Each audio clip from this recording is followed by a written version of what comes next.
जन्म मरण जरा मृत्यु उभय दुख सुख हेतु ए सर्वगुण बहे देह जीवर नुहे परिग्रह चंद्र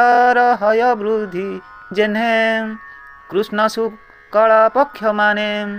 लोकलोचने भ्रांति दिशे अक्षय एक कला शेषे जीवर एमंत व्यवहार स्वभावे अजर अमर ये अनुभवे चंद्र चाहि भ्रमई गुरु शिक्षा पाई इंद्रिय गण ए शरीरे भ्रमंती विषय गोचरे जे जा विषय अनुमाने भोग करती निज स्थाने आत्मार संग नाही तेणे आदित्य जेसन किरणे गुणे गुणानुपादते यथा कालम विमुचन्ति न तेषु जुजेते जोगी गोभिर्गाई भगवती सकल स्थानुर सहरे निर्दोष निलेप विचारे कालरे समस्त त्यजई संचित दाने खेभ नहीं ये जीव आत्मा सर्वदेहे इंद्रिय रसे बस नोहे